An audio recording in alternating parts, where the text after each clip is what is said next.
Yakot. Colette. Yakot, Shukun. Bat Tamar. Colette. Yakot. Bat Tamar. Le cours, l'enregistrement a commencé. Alors, on va parler aujourd'hui, bien sûr, d'un sujet très intéressant. C'est le sujet de la paracha, le sujet de notre paracha, bien sûr. Il y a les 3 dernières plaies, Bo, Bet, Aleph, c'est 3. On va parler des sauterelles, l'obscurité, la mort des premiers-nés.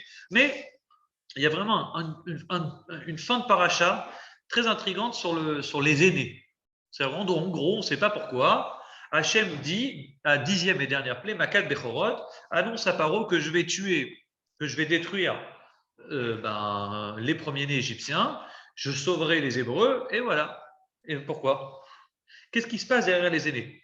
Pourquoi Makat Bechorot? Alors le pshat, c'est bien sûr, vous le savez, c'est que derrière le premier-né se cache une idole. À l'époque, les premiers-nés, c'était ceux qui servaient des dieux. Ceux qu'on envoyait pour servir Dieu, leur divinité, c'était les aînés. Ça aurait dû être pareil pour nous.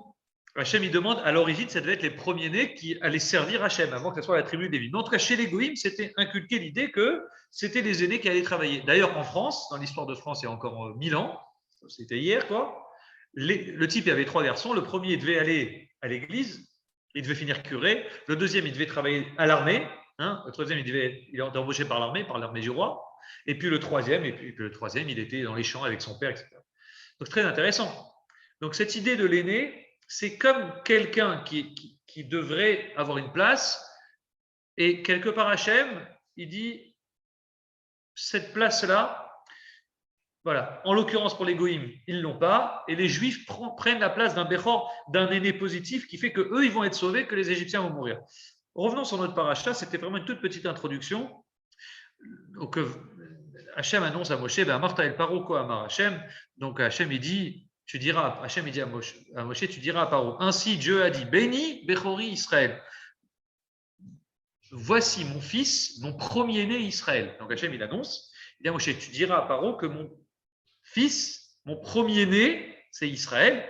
Et donc, Shalar et béni, renvoie, laisse partir mon fils, mon premier-né.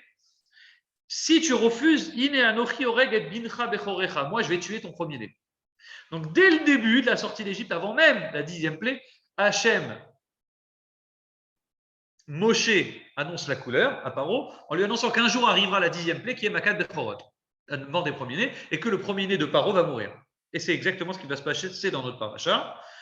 Dans notre paracha, on retrouve la mort des premiers-nés et l'histoire, elle se fait tout simplement. Vous connaissez le symbole, donc cette plaie, les Juifs, il doit se protéger contre la mort des premiers-nés. C'est la seule plaie, messieurs, la seule, il n'y en a pas 15 000, c'est la seule où les Juifs doivent faire un travail pour se protéger de la mort. Quand il y a eu le sang, le sang, ça ne touchait pas les béné Israël. Ils n'ont rien fait. Ils étaient chez eux, tranquilles en vacances, ils n'ont pas eu de sang. Quand il y a les grenouilles ne dérangeaient pas les béné Israël. Et ainsi de suite, chaque plaie. La seule plaie où Hachem dit, mort des premiers-nés, les Juifs doivent faire un travail, un effort pour se préserver de cette mort, c'est Makat Bechorot. Et pourquoi? C'est étonnant. Qu'est-ce qu'ils vont devoir faire? Ils vont devoir faire des mitzvot pour essayer, à travers ces mitzvot, d'empêcher cette mort. Pourquoi? La réponse, c'est la question. C'est parce que là, dans cette plaie, il y a la mort. Dans le sang, il n'y avait pas un objectif de mort. Quand Hachem il envoie les 9 premières plaies, elle n'avait pas comme objectif de tuer Paro ou de tuer les Égyptiens. C'était de faire souffrir, de les titiller, de les embêter. Il n'y a pas écrit dans la Torah que ça a tué les Égyptiens. Les sauvages, c'était là pour souffrir, mordre, agresser, ils devaient s'enfermer chez eux. L'objectif n'était pas de tuer. Non, mais c'est vrai. Tu t'enfermes aux toilettes. Tu as les bêtes sauvages qui arrivent, tu t'enfermes dans la salle de bain, tu te protèges comme tu peux. Il n'y a pas écrit dans la Torah que l'objectif était de tuer. Donc, c'est normal. Les Égyptiens asservissés étaient méchants avec les béné Israël. Donc, Hachem leur rend bien avec les 9 premières plaies. Or, la 10e plaie qui est là pour tuer, l'objectif principal, c'est le seul, c'est tuer les premiers-nés.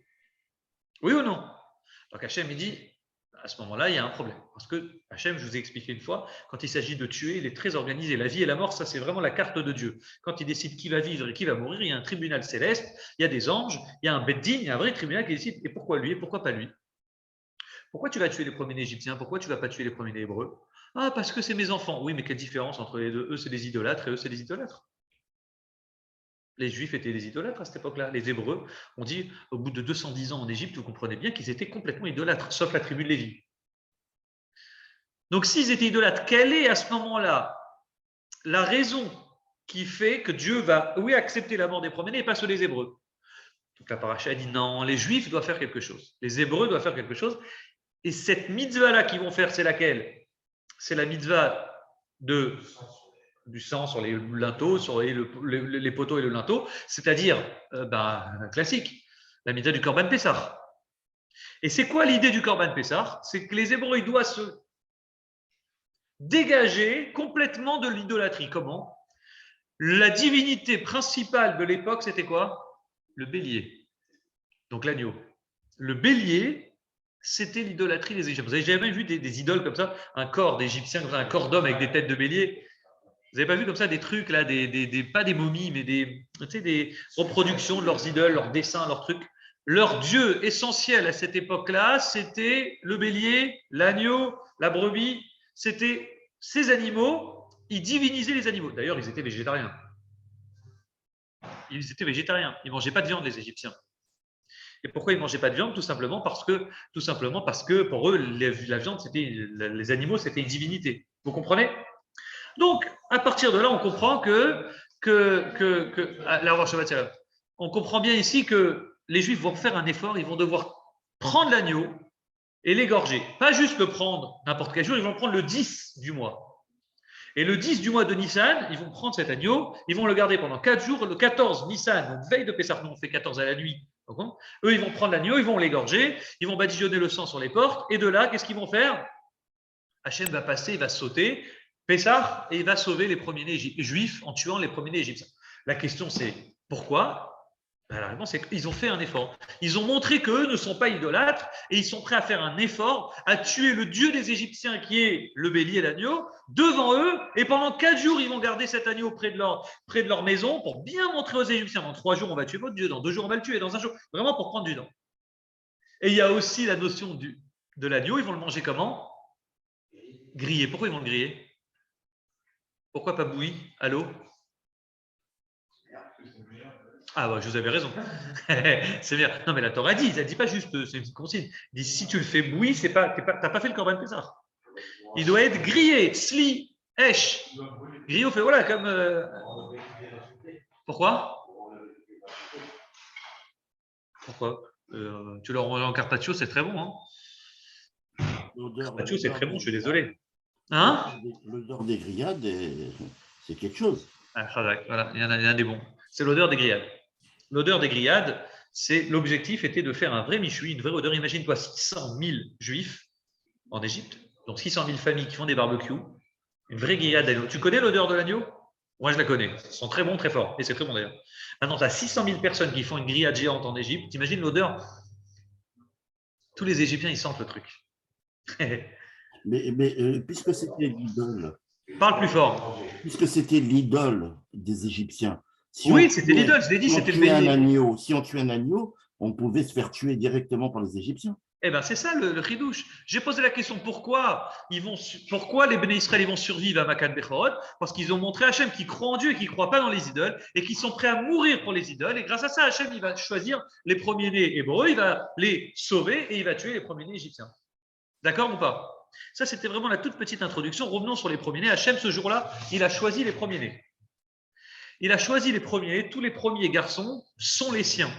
Hachem dit, je les ai sauvés, donc ils sont à moi. Et jusqu'à maintenant, il y a cette mitzvah la paracha, elle va conclure, la 7e montée. C'est quoi la mitzvah? Pidjan Aben. Tu as un garçon, je crois qu'aucun de vous l'a fait au premier coup. Non, tu l'as fait.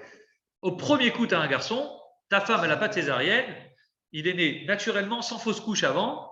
Le premier garçon qui sort du ventre de madame, ça s'appelle un vrai Bechor de la Torah, et on doit faire cette misa du Pidjan Aben, donc le rachat du premier-né, parce que pourquoi? L'idée, c'est que le premier-né appartient à Dieu. il appartient à Hachem. Et donc, comme il appartient à Hachem, il devait servir dans le temple à l'origine, n'oubliez pas. Pour bien montrer qu'il appartient à Dieu, mais je demande à Hachem l'autorisation de le récupérer, je paye les 5 pièces d'argent à un Kohen. Le Kohen, c'est le représentant de Dieu sur terre. Donc, je fais au bout de 30 jours. D'ailleurs, pourquoi on fait la mitzvah du Binyan Ben au bout de 30 jours? Pourquoi on fait pas la Brit Mila, on l'a fait bien 8 jours, on aurait pu faire le 9e jour, le lendemain, on aurait fait Binyan Ben. Tout d'un coup, comme ça aurait été sympa. On le fait juste au bout de 30 jours parce qu'on attend que l'enfant, c'est qu'au bout de 30 jours qu'on peut dire qu'il est viable. Un enfant moins de 30 jours, il est en danger. Ça s'appelle un vrai nourrisson. Au-dessus de 30 jours, il est plus nourrisson. Nourrisson, moins de 30 jours, c'est très dangereux. Un enfant, il peut, de n'importe quoi, il peut avoir des problèmes graves. Il peut mourir, c'est très dangereux. Donc on dit, on ne va pas faire le Pidyon Aben tant qu'il n'a pas passé les 30 jours. Au bout de 30 jours, Donc on fait ce Pidyon Aben, on rachète avec les 5 pièces d'argent, on donne l'argent au Kohen et on demande à Hachem l'autorisation de récupérer l'enfant pour nous. Vous avez compris l'idée?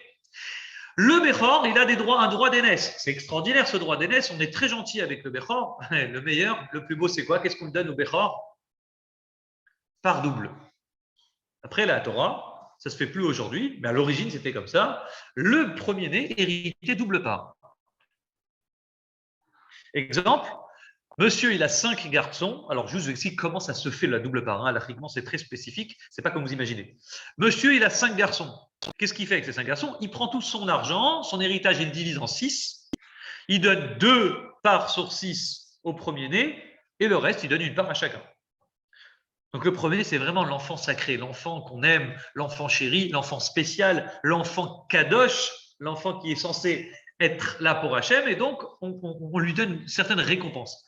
Alors il y a des réponses aussi à l'Afrique, pourquoi on lui donne une récompense. Il y en a qui disent que c'est un enfant qui a souffert, c'est un enfant qui a pris beaucoup l'aîné, n'est-ce pas? C'est l'enfant c'est le cobaye. Le père, il ne sait pas trop s'y faire, c'est le début, il met trop, pas assez. Bon, il y en a qui disent que c'est une certaine compensation. Dans le mot Bechor, ça s'écrit comment Bechor? Bet, Kaf, Resh. Chaque lettre, il y a Chadak. Vous connaissez ce lignage? Ouais, un Chadak. Bet, c'est un double. Un Aleph, c'est 1. Bet, c'est 2. Donc Bet, Kaf, Resh. Bet, c'est un double. On arrive à 2. Gimel, c'est 3, c'est pas un double. Kaf, c'est un 20. Après 10 en hébreu, on passe à 20. On a Yud, Kaf. Yud, c'est 10, Kaf, c'est 20. Donc le Kaf, la deuxième lettre, elle est doublée. Et le Resh, c'est 200. Donc toujours on double. Intrinsèquement au nom Bechor, on a la notion de double ici. Très intéressant. Et bien sûr, le sujet ici, au-delà de ce droit d'aînesse, au-delà de cette beauté du Bechor, j'aimerais discuter avec vous comment c'est possible qu'Hachem choisit Israël comme Bechor. Il dit à Paro, béni Bechori Israël. Israël, c'est mon Bechor, c'est mon aîné. Et je veux comprendre avec vous de quel droit Hachem dit Israël, c'est mon aîné. Regardez bien. Quand on regarde bien l'histoire, les Havot n'étaient pas des aînés. Nos pères n'étaient pas des aînés. Tu prends Yitzhak. Yitzhak, c'était qui? Le deuxième. Le premier, c'est Ishmaël. Yaakov, c'est qui? Dans les jumeaux. C'est le deuxième. Quand on avance encore un petit peu plus. Alors, Abraham, bon, c'était le contre-exemple. Mais en tout cas, Ishmaël, tu vois bien que c'est le premier, le fils d'Abraham, c'est Ishmaël. Le deuxième, c'est... Non, Abraham, c'est l'aîné. En tout cas, ce qui est sûr, c'est que Yaakov, il a eu quoi, Yaakov? Yaakov, il a eu aussi plein d'enfants. Et Réhouven, ce n'est pas l'aîné qui a gagné. L'aîné qui a gagné, ce n'est pas le fameux Réhouven. L'aîné, c'est qui? C'est Yosef. C'est l'aîné de sa mère Rachel. Yehuda, éventuellement. On a 2 gagnants, mais qui ne sont pas des aînés à l'origine. Donc, c'est très intéressant de comprendre comment Hachem, lui, il peut destituer, il décide comme ça, Israël devient mon aîné. Qu'est-ce que ça signifie, la notion de transformation? Hachem, il prend Israël comme aîné en disant, c'est mon premier-né. Si tu as servi, toi, Pharaon, ou mes aînés, moi aussi, je tuerai ton premier-né. Donc, Rachid donne 2 explications. Il dit, aîné, ça peut, quand Hachem, il dit, mon fils, mon premier-né Israël, ne veut pas dire obligatoirement mon premier-né physique. Ça peut vouloir dire grandeur, la chaîne Gdoula. Quand tu dis que c'est mon aîné, c'est une expression pour dire que c'est mon meilleur. C'est mon meilleur, c'est mon chouchou. Non, comme ça, il répond Rashi. Deuxième réponse que ramène Rashi, il dit non, pas du tout.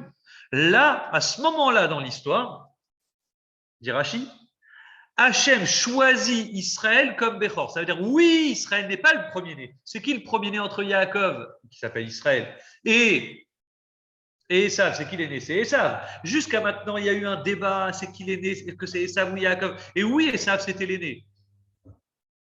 Oui, c'était le premier qui est sorti des jumeaux. Oui, Esav, il méritait son droit d'aînesse. Et Yaakov, il a rusé, il a pris le droit d'aînesse, il lui a acheté. Après, il a piqué les brachot. À la fin, c'était encore borderline, c'était vraiment limite borderline. Même au moment où Yaakov, il va être enterré dans Meharat Marpella, il y a encore Esav qui va être là le même jour pour réclamer son droit d'aînesse. Il y aura toujours un débat qui est le vrai aîné entre Esav et Yaakov.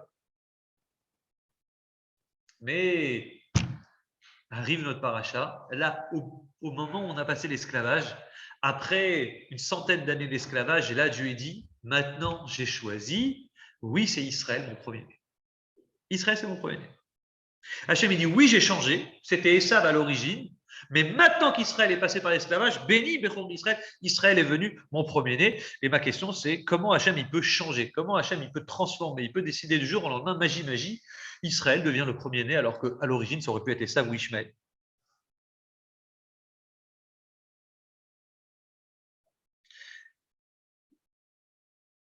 Alors, on remarque aussi que, même alariquement, c'est assourd. D'abord, vous savez, on n'a pas le droit de déshériter les enfants, vous le saviez. On n'a pas le droit de déshériter un enfant.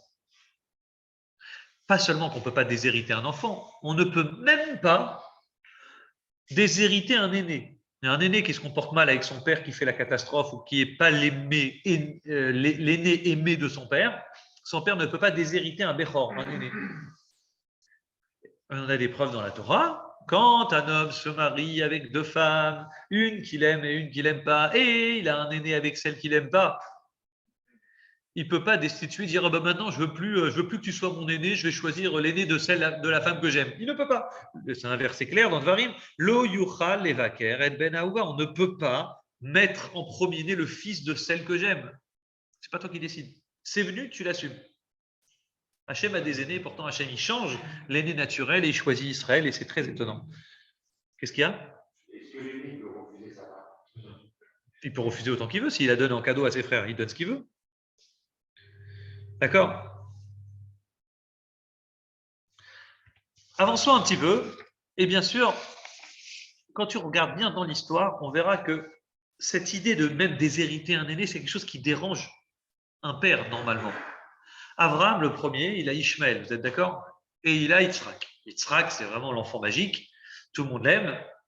Et pourtant, Dieu dit, voilà, il annonce, Vayomer Elohim el Avraham, Hachem, Dieu dit à Abraham, Sarai Ishtecha, ta femme Sarai, qui s'appelle Sarai, Lotikra Echma Sarah, tu n'appelleras plus son nom Sarai, ça sera Sarah son nom. Et je lui donnerai Ben un fils. Magnifique. Elle lui dit, mais Abraham, il se dit, mais ma femme, Sarah, c'est pas possible, elle est âgée, comment elle peut avoir un enfant? Et le premier réflexe de Abraham, c'est pas de dire merci Hachem, c'est très gentil de m'annoncer que j'aurai encore un enfant avec Sarah. Non, le premier réflexe de Abraham, c'est Yomer Abraham el Elohim. Abraham dit à Elohim, Lou Ishmael lefanecha, est-ce que Ishmael vivra? Abraham s'inquiète pour Ishmael, son fils. Il a eu un enfant avec Agar, la servante. Sarah avait accepté qu'Abraham se marie avec Agar pour avoir un enfant parce que malheureusement elle n'avait pas d'enfant. Elle a dit à son mari, écoute, il vaut mieux que tu te maries et que tu aies un enfant au moins avec Agar plutôt que de mourir sans enfant.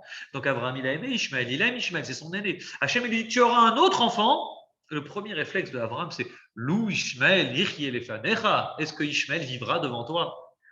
Comme si que ça dérange, et c'est vrai, ça dérange un père de dire cet aîné, il n'est plus mon aîné. Comme si que Yitzhak qui prendra la vedette à Ishmael, et ça dérange. Béhémet, ça dérange Abraham. Et Hachem, il doit le récompenser, il doit compenser, pardonnez-moi. Il doit dire à Abraham, t'inquiète pas, Ishmael aussi, il vivra, Ishmael, il aura une grande descendance, et ainsi de suite. Pourquoi? Pour compenser cette injustice éventuelle. On retrouve pareil chez Yitzhak. Yitzhak, il a deux garçons, il a Esav et Yaakov. Et qui veut bénir? Esav.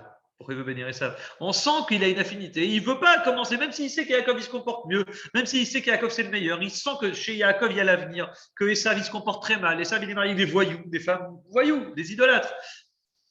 Mais il essaye quand même de bénir Esav, c'est son aîné. Et d'ailleurs, à cause de ça, à cause que les aînés ont été destitués, Ishmael il nous en veut jusqu'à aujourd'hui. Ishmael il nous en veut parce qu'on lui a pris la vedette. Et je me dis, mais moi aussi j'ai fait la circoncision, et moi aussi j'ai fait ci, et moi aussi je suis un descendant d'Abraham, et moi aussi j'ai tous les droits. Donc Ishmael, il vient, et les descendants, ils disent, mais nous aussi on embête Israël parce qu'on est comme eux. Ils n'acceptent pas l'idée qu'on leur a pris la vedette. Esav, c'est pareil. Qui va descendre de Esav? Amalek. Amalek, pourquoi? Amalek, c'est le descendant d'Esav. D'accord, vous êtes d'accord? Amalek, c'est Esav. Pourquoi Amalek, c'est le petit-fils d'Esav et il veut nous tuer, nous embêter dans toute l'histoire? Parce que Esav, il lui a dit, c'est injuste ce qui s'est passé, on m'a pris le droit d'aînesse. On m'a retiré le droit d'aînesse. Et donc, Yaakov, c'est un voleur, un usurpateur, etc. Donc, il a transmis cette haine à son petit-fils Amalek, qui jusqu'à aujourd'hui veut nous tuer. Donc, comment on peut imaginer une chose que Hachem il destitue? Pourquoi c'est important pour Dieu de décider que ce jour-là, l'aîné sera Israël? Béni Bechori Israël.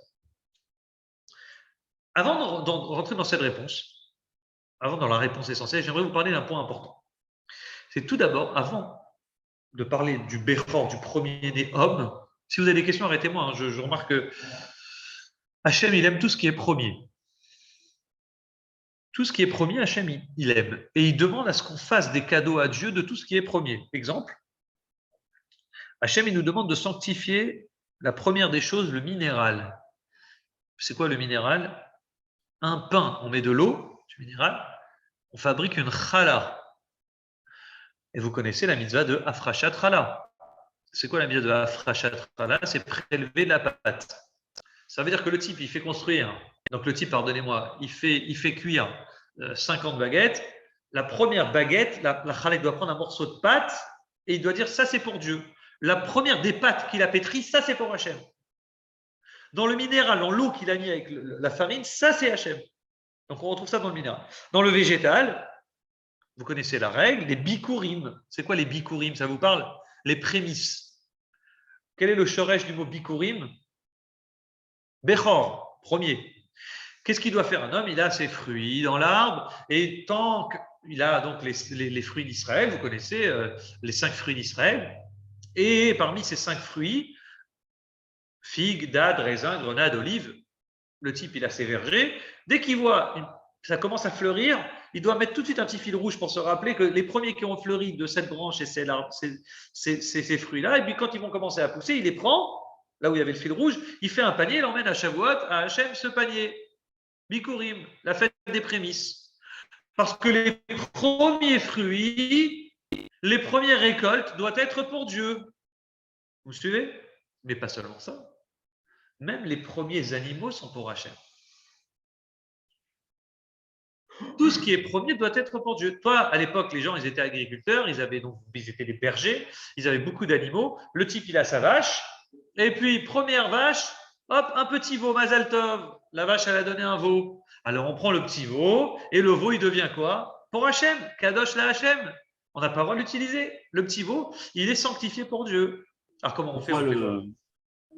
Pardon? Et pourquoi le premier-né, il est sanctifié au Kohen et pas à Dieu? Il aurait dû être pour Hachem avant d'être au Kohen, mais c'est parce qu'il n'y a plus de Dieu, il n'y a plus de Beth Amikdash. En fait, c'est qui représente Dieu sur terre? C'est le Kohen, oui. Il doit travailler dans le Beth Amikdash. Le Beth Amikdash chez Dieu, les responsables du Beth Amikdash chez les Kohanim. Donc les Kohanim, ils ont une main sur l'enfant pour qu'il puisse travailler pour Hachem. Donc on demande l'autorisation au Kohen. Donc même chez les animaux, on voit que les animaux, le petit veau, il est pour Hachem. Alors vous allez dire comment c'est possible? Vous avez du mal à imaginer le type, il a 30 veaux dans son champ. Comment il fait avec ses veaux? Il va faire quoi? Il va les offrir au Kohen. C'est pas comme ça que ça se passe. La valeur du veau, il fait ce qu'on appelle un échange d'argent. Il dit ce veau qui coûte 400 €, je prends 400 € en monnaie et il va les donner au Beth Amikdash, il va les donner au temple, c'est pour Dieu. Il n'est pas obligé de donner spécialement ce veau-là, vous comprenez? Mais tout ce qui est premier doit être pour Dieu. Maintenant qu'on a parlé des animaux, des vivants, parlons même du temps. Tous les premiers temps sont pour Dieu. Exemple, Rosh Hashanah, le premier jour de l'année. Le jour de l'année le plus important, c'est lequel? C'est Rosh Hashanah, parce que c'est le premier. Rosh Hashanah. Le premier jour du mois, c'est quoi? C'est Rosh Chodesh. Le premier dans le temps, le premier jour du mois et de l'année sont des jours importants. Le premier jour du cycle après la Shemitah, c'est encore un renouveau. La tête du temps, c'est celui qui est le jour le plus important, le jour sacré. Donc on retrouve une certaine Kedusha dans tout ce qui est premier. Pourquoi? Tout simplement parce que les premiers sont les meilleurs. Les premiers, c'est ce qu'on aime. Les premiers, c'est ce qu'on a, c'est la première chose qu'on a. Le type, je te promets, son premier chèque qu'il a reçu, il accroche dans un cadre. il l'a pris en photo, le type, il s'en rappellera toute sa vie. Sa première paye, il s'en rappelle. Son premier enfant, il s'en rappelle. Toutes les choses qui sont premières pour quelqu'un, tout ce qui est inaugural, c'est quelque chose qui marque l'homme. Ses premières écoles, enfin, je vais commencer à manger, c'est pour moi. Je me dis, tu vois, le kiff que tu as d'imaginer le premier, c'est pour moi le premier. C'est beau. Apprendre à casser, tu vois, casser son plaisir personnel. Hachem passe avant notre plaisir personnel. Nos plaisirs personnels, et donc il prend ce Bechor, ce premier, et il doit être réservé exclusivement pour Hachem. Chez les enfants, il y en a plein qui disent que l'aîné est exprès. On dit l'aîné, on dit il a une grande réussite. Beaucoup disent l'aîné, c'est celui qui réussit le mieux parce que il y en a qui disent comme ça dépend des psychologues en fait, ça dépend des psychologues, est-ce qu'ils sont des aînés ou pas. Il y en a qui disent que l'aîné, il réussit toujours mieux parce qu'il est mieux en prix, les parents ils s'occupent mieux de lui, il y a plus de présence, etc. Bon, la vérité, c'est qu'il y en a qui disent aujourd'hui, ceux du milieu, c'est les meilleurs.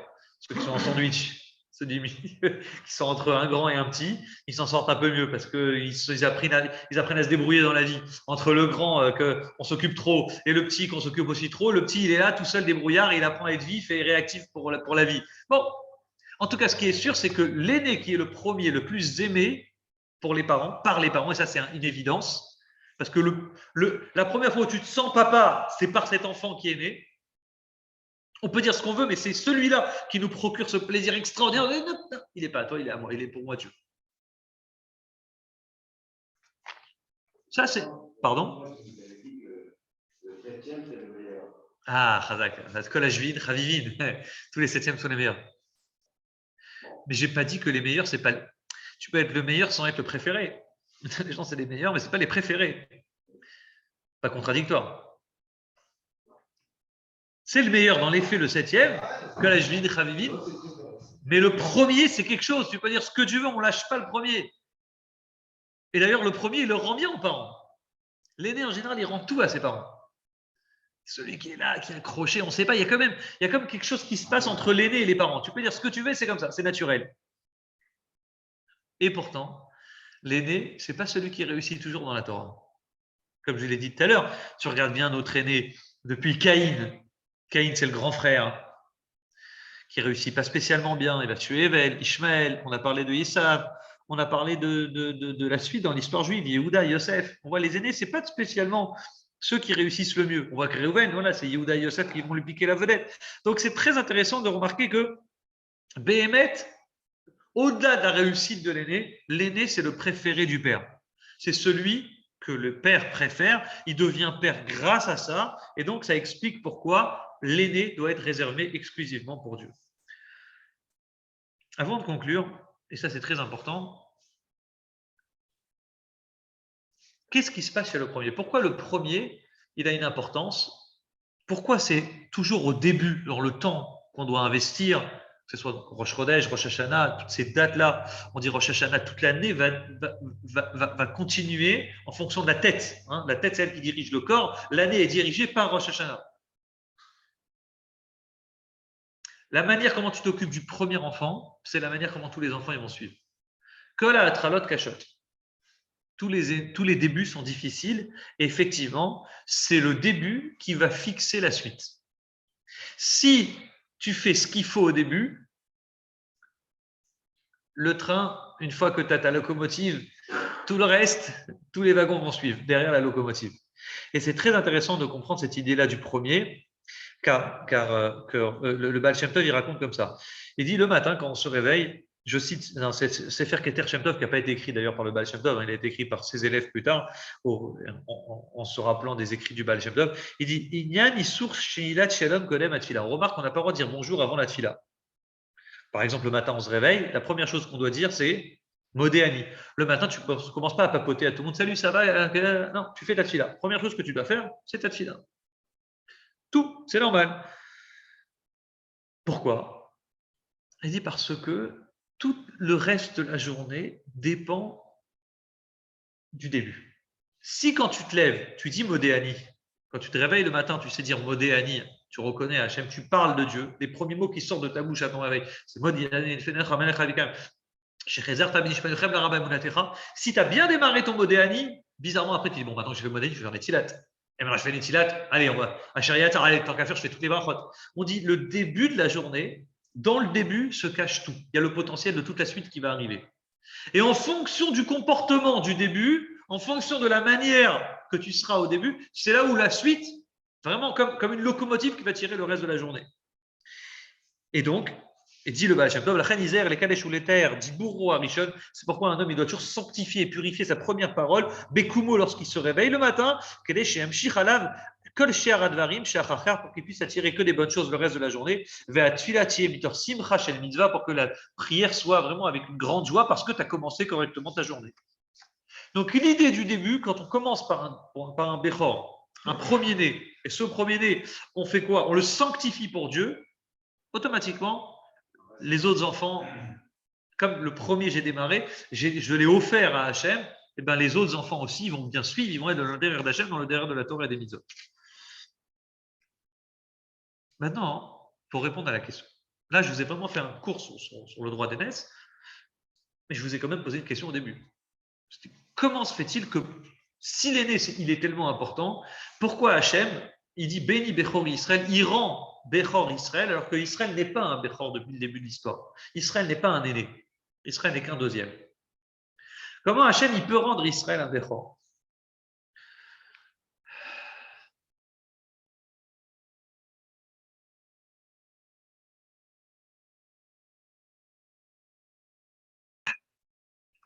Pardonnez-moi.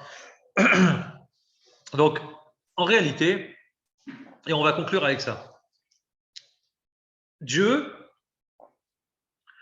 quand il choisit Yitzhak, c'est parce que Yitzhak, il a une particularité. Il vient avec difficulté. Yaakov, il vient avec difficulté. Les enfants de Yaakov viennent avec difficulté. Et ainsi de suite. En un mot, on retrouve une particularité chez toutes les Imaot de Sarah, Rivka, Rachel et Léa, c'est que nos 4 mères étaient stériles. Elles étaient toutes stériles. Sarah, c'est connu, stérile, c'est un enfant magique. Et ainsi de suite. Les Béné Israël, le peuple juif, il ne vient pas de façon naturelle. Il vient de façon surnaturelle et c'est important pour Dieu que nous, nos ancêtres, intrinsèquement à nos naissances, on n'a pas juste une force divine, on a une force un peu surnaturelle qui nous permettra en échange de le rendre à Hachem comme il faut. Exemple, Sarah est stérile, elle va donner naissance à Yitzhak. Agar, elle, c'est une jeune femme, elle se marie avec Abraham, pas de problème, un enfant du premier coup. Magnifique. Ishmaël, c'est un bon juif.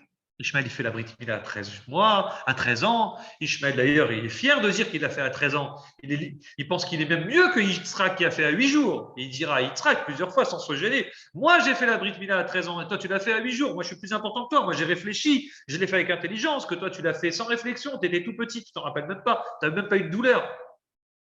Bon, depuis, ils se sont bien rattrapés. Ils ne font plus à 13 ans. Aujourd'hui, ils font comme nous. Aujourd'hui, ils font la Brit Mila comme nous. Oui, ils font à 2 mois, 3 mois. Jamais, jamais, plus jamais. Terminé.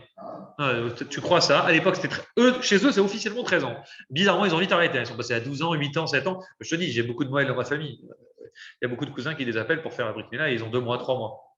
Oui, il y a 2-3 mois officiels. Bon, ils ont bien changé. Ce que je veux vous dire par là, c'est qu'il y a une différence entre les deux. Yitzhak, plus tard, il fera quelque chose que Ishmaël n'est pas capable de faire. Qu'est-ce qu'Yitzhak va faire? Yitzhak, il va faire la Hakeda. Yitzhak, il va être prêt à donner sa vie pour Hachem. Jamais il a écrit une belle histoire comme ça sur Ishmael. Yitzhak a 37 ans, on va lui mettre le couteau sous la gorge. Abraham, il va venir, il va le préparer. Tu acceptes d'être le sacrifice de Dieu? Il va accepter, il ne va jamais se rebeller contre son père. Baruch Hachem, l'ange va venir, non, c'est pas lui, c'était un test. Mais Yitzhak, il est prêt à aller au bout avec Dieu. Il est prêt à rendre à Hachem ce que Hachem lui a donné. Yitzhak, il vient d'une force surnaturelle. Il vient de quelque chose de pas normal. Ce n'est pas une naissance naturelle. Et grâce à ça, que c'est un miracle intrinsèque à Yitzhak, il va donner naissance à des fruits, à des enfants qui vont eux aussi rendre ça à Dieu. Et avançons chez Yaakov. Yitzhak, il va avoir des enfants lui aussi. Il a Yaakov et Esav. Et parmi la naissance de Yaakov et Esav, Yaakov, certes, c'est le deuxième, mais on verra que Rivka était stérile. Est-ce que Rivka, elle a eu Yaakov et Esav facilement? Pas du tout, elle était stérile elle aussi. Il ne peut pas. Les avot ne peuvent pas avoir des enfants normaux. Il doit prier, prier, prier. Et après seulement, Seulement après, pratiquement 20 ans, toi, ta femme est stérile pendant 20 ans, les jumeaux arrivent magnifiques, Yaakov et Esav. Extraordinaire. Yaakov, il est marié avec Rachel et Léa. Rachel et Léa, surtout Rachel, vont être stériles. Rachel, c'est connu, mais les gens oublient, mais Léa aussi était stérile. Elle est passée par un stade où elle ne pouvait plus avoir d'enfants. Et puis ensuite, elle va prier Hachem, elle va acheter les fameuses fleurs, vous vous rappelez, des mandragores. Rachel, elle va avoir des enfants. Hachem souhaite, et là c'est vraiment le ridouche du rabbi, je cite ces mots. Haevdel ben Ishmael et Yitzhak, la différence entre Ishmael et Yitzhak. Ishmael nolad beofen tivi. Ishmael est né de façon naturelle. Lo derech nes, mais pas de façon miraculeuse. Yitzhak nolad beofen nisi. Yitzhak est né de façon miraculeuse. Lo aita kol atrunot tivit chez Abraham et Sarah begilam iskul et yeled. Il n'y avait aucune possibilité que Abraham et Sarah puissent donner naissance à un enfant. Ishloémin, aucun homme pouvait croire chez Achol et Idrachesh d'avoir casé que cette chose pouvait se réaliser. Philo Abraham Atzmo, il cachait la mine, à tel point que même Abraham, il avait du mal à imaginer qu'il allait avoir un enfant. Quelle différence? Il dit grâce à ça que Béhémet, Abraham, il va donner naissance à Yitzhak. On y va donner la possibilité à cet enfant d'être l'enfant qui va se donner pour Dieu de façon surnaturelle, de façon illogique, pas que par la logique. Oui, magnifique. Et concluons avec la paracha de cette semaine, avec le personnage clé de notre paracha qui est Moshe. La Torah elle nous raconte, Vayelech Ish, paracha de Shemot, elle nous présente Moshe et on conclura avec ça. Vayelech Ish mi bet Levi vayikach et bat Levi. L'homme de Lévi, le père de Moshe, il est parti et il a pris une fille de Lévi. C'est qui cet homme de Lévi? C'est le père de Moshe, la mère de Moshe. Pourquoi on dit Vayelech, il est parti? Demande à Barbanel. Pourquoi on a besoin de dire Vayelech, il est parti? Comme si il a été obligé, comme si c'était pas. Il aurait dû dire Vayikar, il s'est marié. Vayavo, il est parti vers elle. Pourquoi Vayelech? Un homme de Lévi est parti prendre une fille de Lévi. Le père et la mère de Moshe étaient déjà mariés ensemble, figurez-vous, et ils avaient déjà des enfants de façon propre, magnifique. C'était Myriam et Aaron. Et puis ensuite, ils n'avaient plus d'enfants. Ils n'avaient plus d'enfants parce qu'ils ne pouvaient plus en avoir. Par où il a décrété, tous les enfants qui naîtront seront tués. Donc, ils se sont séparés physiquement pour ne plus avoir d'enfants. Et là, Vayel est riche. Il doit faire un effort. La Torah, elle souligne que cet homme-là, il va partir comme si il va être forcé pour se marier avec Madame Lévi, Yocheved, qui était sa tante. Abraham, à cette époque-là, c'était interdit de se marier avec sa tante. Vous savez, avant la Torah, c'était autorisé. Mais normalement, un homme ne peut pas se marier, halachiquement, avec sa tante. C'est assourd. Tonton nièce, c'est autorisé. C'est pas conseillé, mais c'est autorisé. Mais le contraire, c'est interdit. Mais là, on est avant Matan Torah. Et Hachem, il se dit que ce mariage, c'était un mariage très. Même si c'était autorisé à l'époque, c'était quand même mal vu. C'était pas quelque chose qui se faisait. Tout le monde comprend, on se marie pas avec sa tante. Et il y a eu comme un mariage, comme si qu'il a été forcé par Hachem. Vas-y. Il doit aller, cet homme qui s'appelle Abraham, aller avec Yocheved. Et on souligne cette difficulté qu'il a eue pour y aller, mais de cette naissance qui a l'air difficile, qui a l'air bizarre, puisqu'on n'avait plus le droit d'avoir des enfants, par où il nous interdisait, va naître Moshe. Moshe, c'est l'enfant qui va naître d'une union très difficile, très délicate, et grâce à ça, ça va donner naissance à ce fameux Moshe, à ce fameux grand Moshe qui va libérer le peuple juif, le plus grand de tous les prophètes. Donc effectivement, Hachem, oui, le premier, Ishmael en l'occurrence, vient facilement, c'est oui un aîné. Oui, Yitzhak, pour conclure, il a eu Esav et Yaakov, Esav c'est l'aîné. Mais Hachem ne cherche pas juste l'aîné. Il décide qu'à partir de maintenant, Israël deviendra l'aîné. Pourquoi Israël bénit Bechormi Israël? Parce que si on est de façon naturelle, on aura un retour logique envers le bon Dieu. Mais Dieu n'attend pas juste un retour logique envers lui. Il veut qu'on soit attaché à lui de façon infinie, de façon illogique. Et pour ça, Dieu dit, il n'y a que Israël qui est capable de faire ce travail-là. Et parce que par leur naissance, depuis Yitzhak, Yaakov, et chaque Rachel et Léa, chaque enfant qu'on donnait Rachel et Léa, on voit qu'il y a eu une naissance difficile. C'est une naissance très compliquée. Et grâce à ces naissances par lesquelles les peuples juifs sont nés, mais d'une manière bizarre et très difficile, illogique et peu probable, en échange, Hachem dit, c'est ça qui va faire que dans l'histoire, ils vont tenir. Ils vont tenir dans le temps et ils vont mettre au redevable, quand bien même ils vont souffrir, quand même leur vie va être difficile, quand bien même ils auront des douleurs et des malheurs, ils vont toujours être attachés à moi, de façon illogique et de façon miraculeuse. Parce qu'eux-mêmes, ils sont nés intrinsèquement de façon miraculeuse. Alors l'enseignement de ça, vous avez compris, c'est que dans la vie, il faut savoir faire les choses de façon un peu irrationnelle, pas que rationnelle. Alors, vous connaissez l'histoire du roi Salomon. Un jour, vous connaissez la grande intelligence du roi Salomon. J'étudie ça avec vos enfants à l'école, avec vos filles en plus. Donc vous n'avez pas appris ça, comment le bébé l'a coupé en deux. Bon, alors la Torah, de Navi, veut nous raconter comment Shlomo est très intelligent. Parce que le père Agdafon, il dit que Shlomo est très intelligent. Alors, quand la Torah elle va amener une preuve de son intelligence, elle nous raconte cette fameuse histoire où bon, le Beddin, il ne savait pas comment trancher, donc ils ont vraiment, le Beddin, c'est un monstre, hein, le Beddin est capable de tout trancher, tous les problèmes, avec des témoins, des machins, mais là, vraiment, ils n'arrivaient pas, ils buguaient. Qu'est-ce qu'on fait? Il y a deux femmes qui viennent, elles vivaient ensemble, elles avaient chacune un bébé, et il y en a une, chacune dormait avec son bébé, il y en a une qui a étouffé son bébé dans la nuit, sans faire exprès, elle a dormi sur lui, etc. Elle a pris le bébé, elle a mis le bébé mort chez la copine, et elle a pris le bébé de sa copine, elle a pris pour elle, elle a fait ni vu ni connu. Le lendemain matin, la copine, elle ne reconnaît pas son bébé, elle dit c'est pas possible, c'est le mien, celui que tu as pris, ça va, il y a une dispute, non, c'est à moi, non, c'est à moi. Elles vont voir le Beddin, il ne sait pas comment trancher, ensuite ils vont voir Salomon, et le roi Shlomo, il demande à ses gardes, il dit bon, j'ai bien écouté le problème, toi tu dis c'est à toi, toi tu dis c'est à toi. Il demande à son garde qui est à côté, prends ton épée, coupe le bébé en deux, et vous allez partager la moitié chacune. Et genre, le garde, il écoute, il est étonné. Vous êtes sûr, je dois faire ça? Il sort son glaive, et il s'apprête à couper le bébé. Et au moment où il va le couper, il y a la vraie mère qui saute sur le... Non, ne tuez pas mon enfant, donnez-le à la mère. Donnez-le même si ce n'est pas la mère, donnez-le à l'autre dame, mais qu'il soit en vie, je pas de partager, couper en deux un bébé qui est le mien. Je préfère qu'il vive qu'il soit entier, et qu'il vive, plutôt que... Belle histoire, magnifique. Sauf que le rabbi dans une série a dit mais je comprends pas. Pardonnez-moi, c'est pas le rabbi qui dit c'est Chokhmat Shlomo. Il dit mais je comprends pas. Mais est-ce que je vais dire ok c'est intelligent, ok il a eu un coup de chance à la fin Shlomo, mais est-ce que on peut imaginer une chose, même de dire une chose pareille? C'est très dur. Hein? C'est pas vrai. L'époque d'avant, elle ressemble à celle d'aujourd'hui. C'est des gens justes et droits, honnêtes. Shlomo il prend un risque quand même. Il prend un risque de couper un bébé qui c'est quand même chaud. Non, il ne prend pas le risque, il sait très bien que la mère, elle va intervenir. Je pense qu'il savait. Donc le Chorbatio, il pose cette question. On ne sait pas. Lis l'histoire, on ne sait pas. On pense que, comme il dit Yosef, on pense qu'il pensait immédiatement que la vraie mère allait réagir. En fait, Shlomo, derrière ce mot, écoutez bien, c'était couper l'enfant, partager l'enfant. Shlomo, il est en train de dire, en fait, garde alternée. On partage l'enfant comme ça. Toi, tu prends la moitié du temps cet enfant, et toi, tu prends l'autre moitié du temps cet enfant. Vous partagez l'enfant. Vous partagez, on le coupe.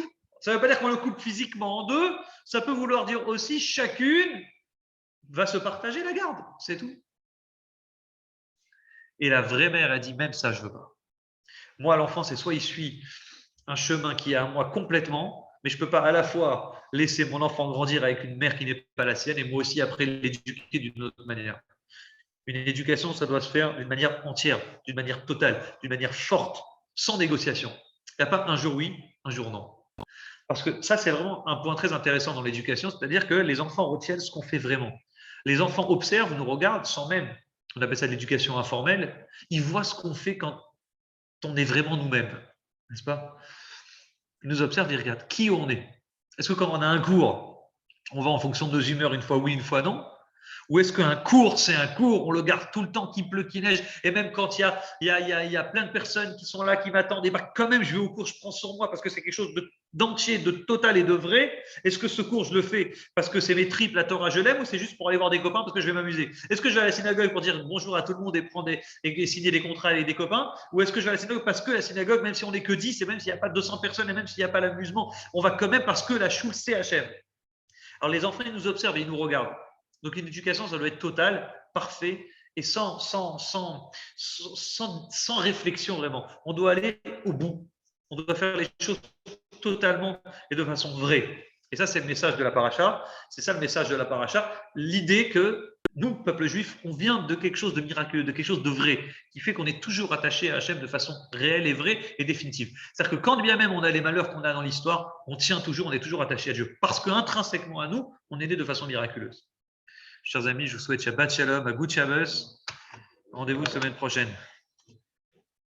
Shabbos.